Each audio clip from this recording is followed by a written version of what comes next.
Welcome to the Grit Reapers, the podcast for aspiring online entrepreneurs that cuts through all the crap in the online business world and dishes out the raw and real truth about what it really takes to have a successful online business.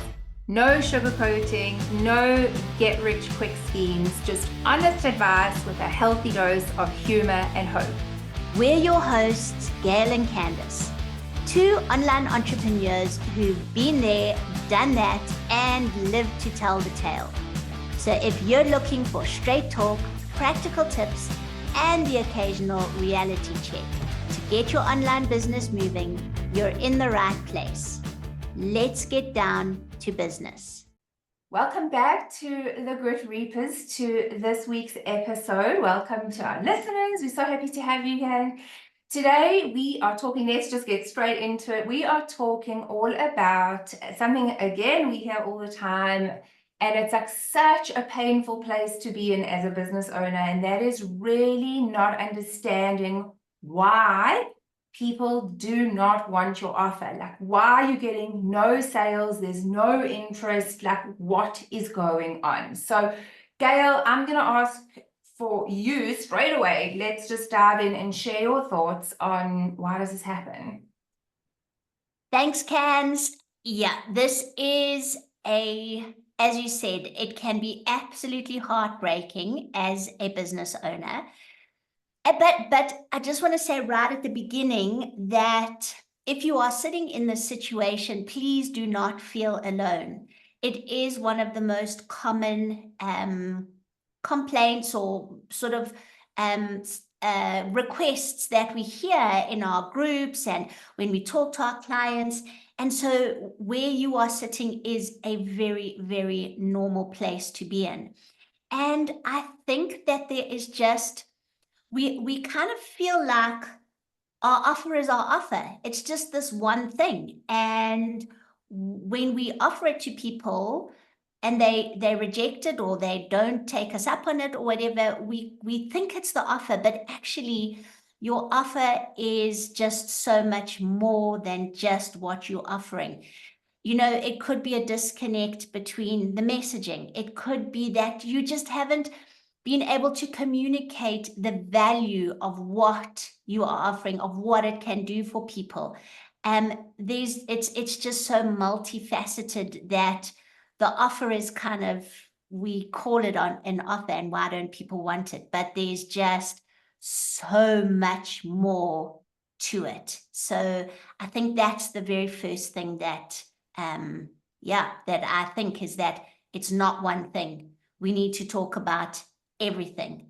Right. What do you think, Cans? Yeah. I really like what you're saying, because I think certainly the way that, like, I talk about it with clients, whether we're working one-on-one or like in my content program, whatever it is really just explaining to people, like, you have this thing that you're really good at. You know, you have a skill, you have lots of experience, you've got the thing that you're really good at, you love doing, you are super passionate about.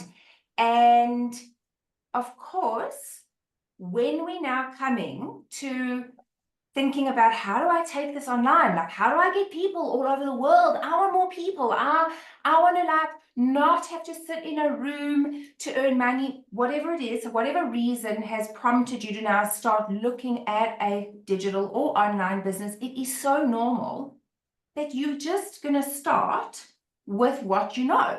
You know, you're going to start with, here's the thing that I can do, that I love doing. I'm good at it.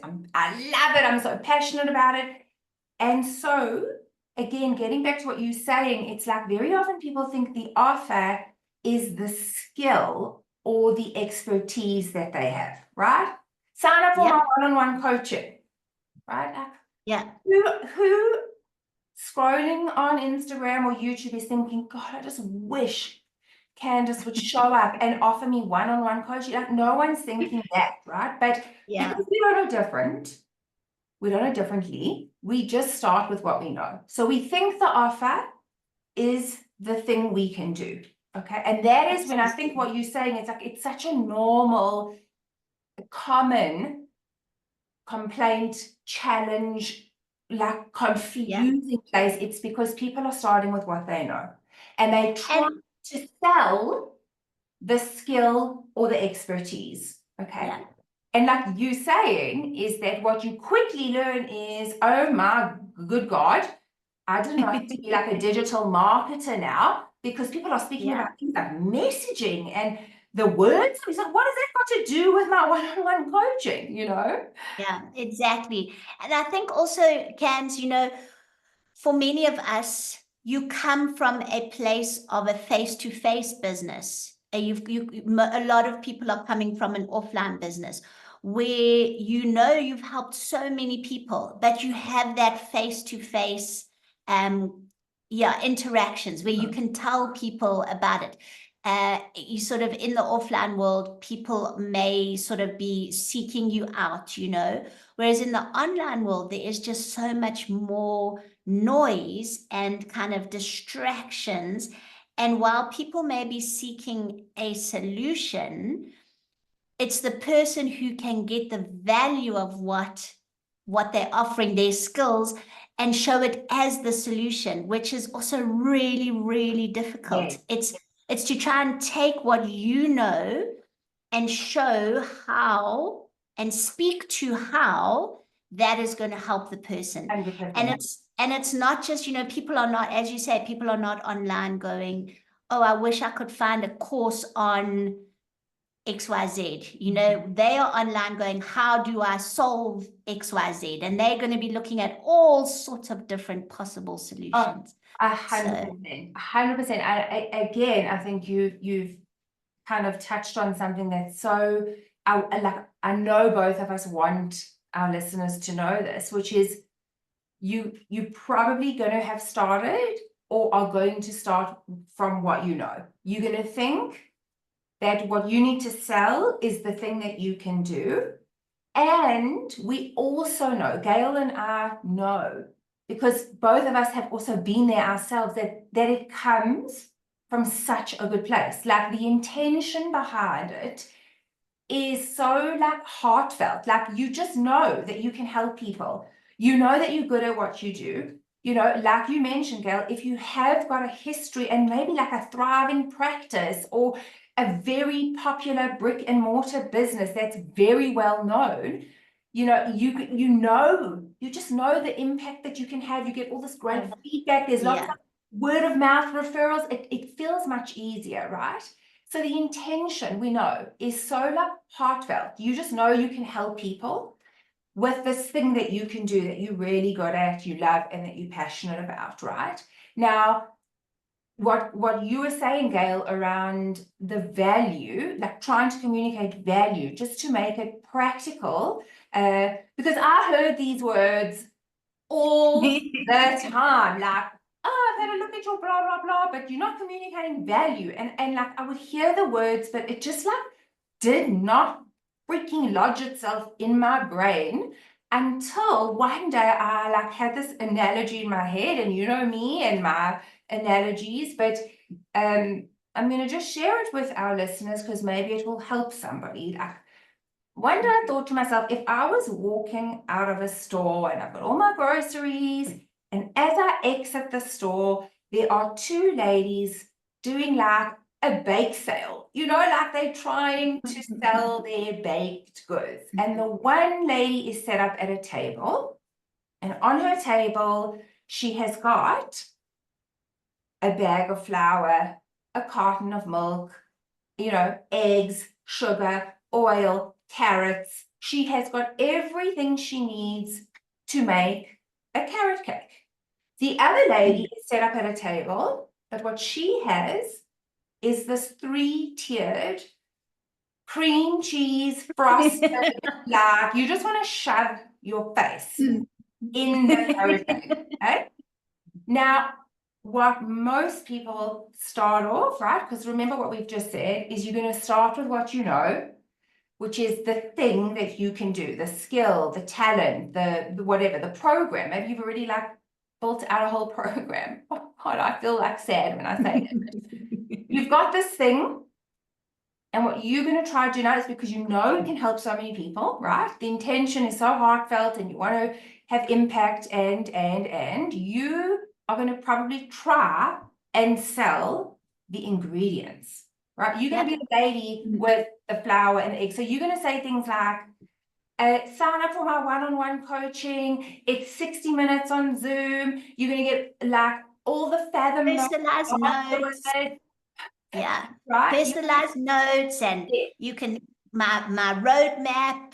Correct. Yeah. Right now, in my mind, that is like trying to sell ingredients to people, whereas what we have to learn, and this is a skill, no one comes into the online space, or very few people that I have certainly worked with actually knew how to do this before trying to start growing their businesses online. The skill we have to learn is how not to sell ingredients and how to sell that 3-tiered cream cheese cake, which is things like telling people like, you know, I know that you're feeling so disheartened with all the content you're making online. Nobody's reading it. No one's watching it. No one's signing up for your offer.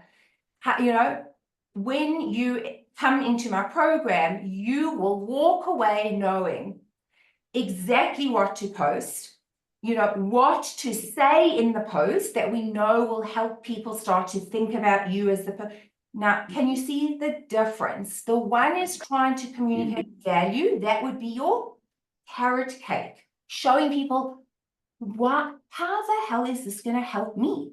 That's actually what we're just trying to like communicate is, I get it. I understand where you are. I have the solution, but I also know what you want, right? Yeah.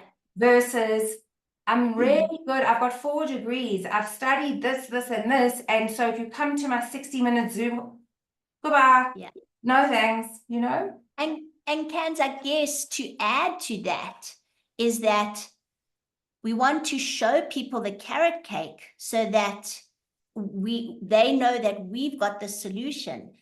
Once they're in our program, then it's the ingredients that we will be using to teach them the carrot cake. So you will always hear people saying, you know, offer them what they want, but once they're in your program, give them what they need to get to what they want. But people want to know the end. People want to know what's at the end of the tunnel, or what's at the end. That's what they want, the value, and that's the difficult part of it. Absolutely. And again, learning from like someone that is in our Boo crew, you know, Jamal, who is just like blows my brain every time I chat with her, because she is so brilliant at helping people figure out what should be in their courses, right? So she actually helps with the design and like the course creation part of this. And what she speaks about a lot is, and it ties in, guys, I hope what you're hearing a lot in our episodes is none of what we discuss sits in isolation. There's overlap between all these things. But what she says is you have to know, before you start putting your course together, what is the person at the end of your course going to walk away with? What is the outcome of your course, right? And in a way, your content does the same thing. You're constantly talking about the outcome, the value. If you work with me, this is what I can promise you you will get. Now, again, that opens another can of worms, which is when you're saying this is what you'll get when you work with me, you better damn make sure you can deliver that. Yeah, right? Exactly. And so for our listeners, they might have also heard it as the promised transformation. So the outcome, the promised transformation, you know, the value, it's the same thing. You need to be telling them about that promised transformation, that promised outcome. And that's what so what we're saying here is that your offer may be solid, but you're not communicating that promised transformation. And that's where the difficulty lies. And I think, Cans, you and I were talking about it. And in fact, the only way you're going to find this stuff out is if you actually offer it to people, okay? And so depending on if you get, so when you start talking about it, if you get people sort of engaging with it, saying, yes, that sounds great, exciting, you know, and then you go, based on that, you go and you create it, and then you get crickets, then maybe what you need to realize is that your offer is solid because there was that interest, but that you are not communicating the value of that said offer now. And that's another skill. Cans and I keep saying, this is just like a skills development journey for you.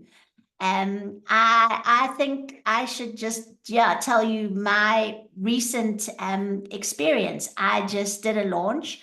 It's the first time I've actually done a webinar launch, and I did the first launch, and yeah, I think it wasn't a great webinar. It was actually somebody told me that I sucked, and I was like, when I look back at it, I was like, ouch, I did actually suck, you know. And then I was very lucky to have met another lady who helped me, and she just went through it with me. And the second time I ran it, I sucked less, but I had never done a webinar before. And yes, you can follow, there are people who've got webinar frameworks and stuff like that. You can follow it, but you never actually know what's going to sit well with your audience and what's not until you're doing it. And then you have to tweak it accordingly. But also, Gail, just to add more context, because obviously I was behind the scenes with you, you know, for the last 90 days, we were doing a 90 and 90 content run. And so I was privy to the back, you know, seen behind the scenes. Just for more context for our listeners, is that Gail actually had like great engagement on her posts. You launched your Facebook group, you managed to grow your Facebook group, you had engagement in your Facebook group, you had fantastic sign-up rates for your webinar. So what I'm trying to say is what we were looking at was, okay, so things are working. Great, things are working. We can see that because there's evidence. Registrations coming in for the webinar, comments on your post. So we knew, okay, there's traction. You had, you know, whatever that figure was for your actual, how many people registered for the webinar. Then we looked at how many people attended live, and your conversion rate for that was out the park. It was way above industry standard. So we knew, fantastic. All the data is telling us we've got traction. This is working. And then when it came to the actual delivery of the masterclass, that's where you identified a breakdown. So you see that for context is why it's so important to have things like evidence and data, because, and again, Gail, you and I were laughing about this, how when we first started, it was like pissing in the wind. We weren't looking at numbers. And everyone was like, what's your conversion rate? But you're so fucking overwhelmed with everything. You like, I don't even know what that means. I'm just trying to work out what words to use because people are talking about value and messaging and blah, blah, blah, blah, blah. And people registered for my webinar. Oh, how many people came live? I don't know. You know, so only now, 4 years in, we really refocused on let's keep track of the data. And it was through keeping track of the data that I think you were able to identify where the leak in your bucket was, you know, so it was like, oh, okay, so actually everything was working. There was steam, there was traction, it was working. My conversion rate was out the park. Something happened on the webinar. Then you went, right, which, I mean, just for our listeners, I told this to Gail the other night, and I said to her, this is why we created this podcast. Like, this is great, you know, to be able to have had a webinar that didn't go well, have the ability to watch it back yourself, acknowledge, actually, I did suck, but you know what? I'm good. I'm going in. I'm going to do it again. And I'm going to call in some support. I'm going to get some feedback. I'm going to tweak and I'm going to do it again. That is the grit, right? Yeah. So you realized something happened on your webinar. That's where the Yes. leak in the bucket was. So it wasn't that you had a shit offer. Wasn't. The offer was Yes. solid. The offer was solid. There was something about the way you were communicating what the offer was that fell a little short. And then you went back, redid it, and it was much better. So And it was much better. And you know what, Cans, I also think that I did. Look at me. 4 years ago, I launched. When I first came into the online world, I launched, and I had a launch just like this, first one, where it was just crickets, you know? And it's taken me 4 years to launch again because I was just so like, yeah, rejected, like, oh my gosh, you know, I was a fool. I was out there, like people said I was going to fail, you know, kind of thing. mhm. And 4 years later, I think if I hadn't have had the data and if I hadn't have realized how this whole thing works, it's just so multifaceted. I think I may have, after that first one, just gone like, you know what, launching's not for me. I'm going back to my services business. This is just too hard. Yeah. But the fact that we could see and track what had happened, yeah, and you know what, people come into your world at the right time as well. I very nearly didn't take up the offer because I was feeling a little bit kind of like bruised and battered already, and I thought, oh, now somebody's going to come in and they're going to tell me how terrible it was. And I was just like, no, you know what, we had a technical glitch that was beyond anybody's control with the platform we were using.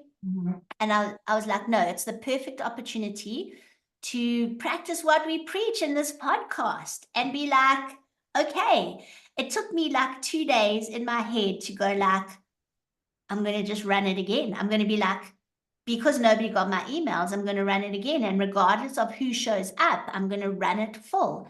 And yeah, and the lady came in and she audited for me and she was so kind and she just built up my confidence and she was like, this is just amazing what you've got here. She actually said to me, I'm going to write a testimonial for you because this information in this webinar was so amazing, but you just gave too much. And she pulled it all out for me and redid it a week later and to a much smaller audience, but converted at a much higher rate.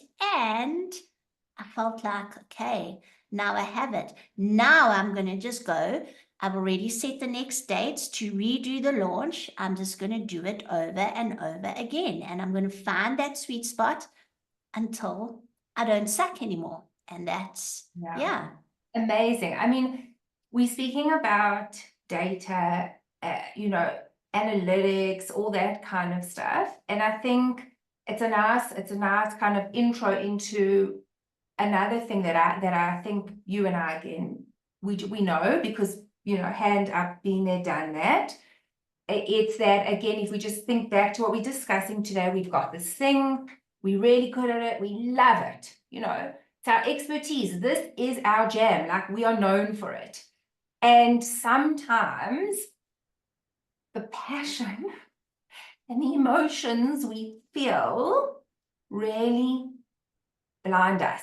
You know, that are so important. It is so important to be passionate about this thing because let me tell you, I personally feel like if you don't have passion, you aren't going to manage the punches that come your way. It's going to be it's going to just deflate you like immediately. You've got to have some fire, the passion for what you do and the need and want to get it in front of people. But sometimes the passion and the emotion people bring into their transition into the online space, I think sometimes actually hurts them. And I know you know this analogy, Gail, but when I talk to people about this, I have this picture in my head of like, you know, like the mob, the mafia, you know, and they want to get rid of someone, a dead body or whatever it is, and they take it to some lake in like the middle of the night, and then they tie those cinder blocks around people's ankles and they dump them in and it sinks, it sinks them. And I often think people are like that with their offers. They are like these cinder blocks that are tied around their ankles and it's weighing them down. It's literally drowning them, like it's killing them, but they will not give them up because they are convinced this is the offer. This is what they are passionate about, right? And emotion is important, but I think, you've just, and again, oh my God, we sound like a broken record. It's a skill. It's something you've got to practice. We have to learn how to divorce ourselves in some way, because it's not possible completely, from the emotion that drives your business and the decisions you're making. Because sometimes the evidence is blatant. It is like in front of your face and you don't see it because you're blinded by the feelings. So I love that this time around, you were like, actually your eyes were on the numbers, the data, but you were also, obviously, you were emotional throughout the launch, pre-launch, in the launch, post-webinar. I mean, but you had both. Yeah, and Cans, you and I were just talking about this yesterday, about you have to be able to also look at that distinction between an offer that you're just not communicating the value of it, and an offer that you were just talking about that is just like sinking you. And I think our listeners have heard about your membership, which is what your initial membership, which is what we kind of often laugh about as well, is that you had offered busy moms a cooking membership that you would cook with them at 5 o'clock in the evening. And you couldn't understand why nobody was coming to cook with you, at suicide hour. Yeah. So that's, I just always love that, because that was an offer that was never going to work. Yeah. So that's just the distinction. So don't chuck your offers out. You need to see, as we said, actually offering your offer, like, is there interest? Are people talking about it? And then from there, you can get a good idea. Exactly. It's like the walk of shame, where we all hang our heads and like, oh my God, I can't believe I did that. I can't believe I thought that. Anyway, well, that's just the thing, Cans. That's what we're talking about. You did it. You launched it. And you realized that it wasn't. So it's in the doing that you also get the feedback. 100%. Yeah. So, all right, if we summing this up, like, what are some of the takeaways for our listeners? Like main points, anything you want to kind of drive home? Yeah. Okay. So what I would love our listeners to take away is that you are in the same place as, I don't know the percentage, but I would say 80% of people at the moment. So don't give up because you think that nobody wants your offer. The next thing is to understand that your offer is not just that one thing. Your offer incorporates everything. And in fact, it's a great time for you we always talk about it, to become curious and to try and figure out what part of it is not working. And then that part of it, you can upskill yourself, so don't get despondent. This is actually I say it's a good place to be, but you've launched an offer. You've got an offer. So you've got something. Now you need to just tweak it, look at it, decide, and look at one aspect at a time. Don't change too much, because then you're not sure what's working and what's not. Change one aspect at a time. Yeah. And those are my takeaways. And you, Cans? Awesome. Yeah, very similar. I think like sales, looking at the amount of sales you're making, how many people are buying the course, how many people are signing up for your coaching, membership, whatever. Sales, or the lack of sales, are not the only indicator when it comes to whether or not you've got an offer people want. It is one, but it's not all, right? Like Gail said, when you do start to think about your business with two kind of like, there's emotion, but then I also have to be a little bit like a scientist. Like, this is an experiment, there are variables. I'm looking at like, what are the results? And if we change this variable, does it impact on the result? Like, you've got to kind of have that balance. When you do start thinking a little more like a scientist, and you can start to identify those leaks, right? So there's context. What did you do before? What did you do during? And what happened after? And you've actually got evidence that cannot be tainted by how desperate or elated or frustrated you are. And you can start to see, just like Gail did, like, oh my gosh, okay, actually, this wasn't a total write-off. Everything was flipping working just till the webinar.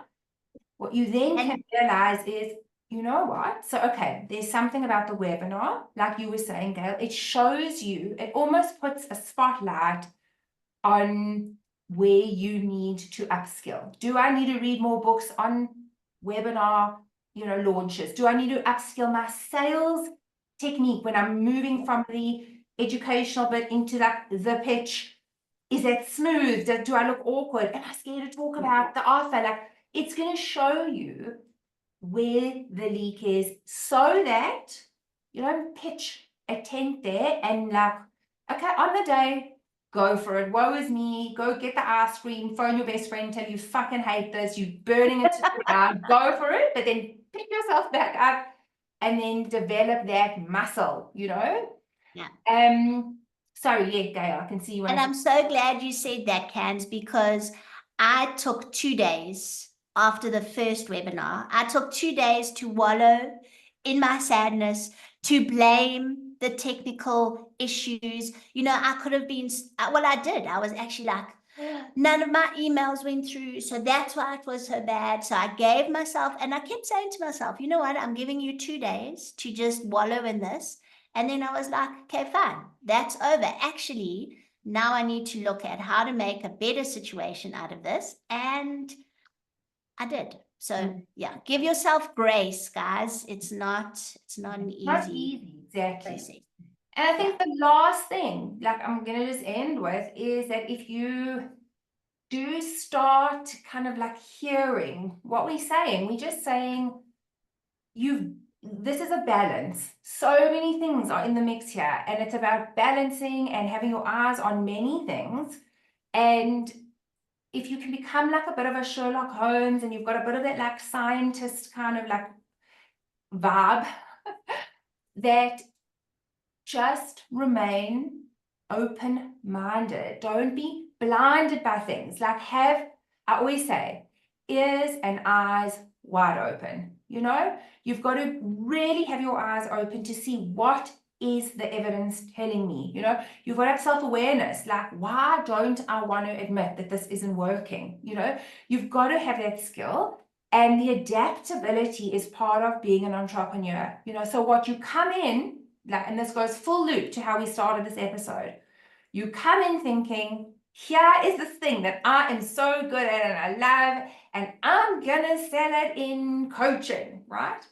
But if you are adaptable and you're in the mud, I say it all the time, like Gail say, you gotta just do it. Get in the mud, just do it, because the only way you're gonna get through that mud pit is by taking the next step so that you can get to the shore and clean yourself off.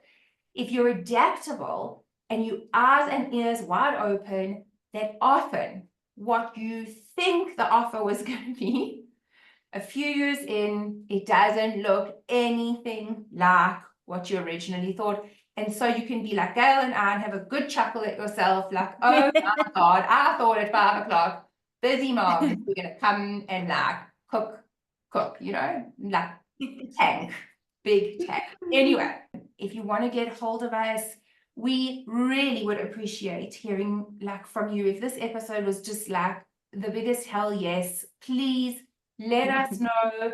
You can email us, team@thegritreapers.com. You can visit our site, thegritreapers.com, and you can always come and find Gail and I. We really do like talking to people. We don't want to be anonymous business owners. So shout if you have anything on your mind. And other than that, Gailey, I will see you next week again. Yay! Yeah. Have a good week. Bye, everybody. Bye.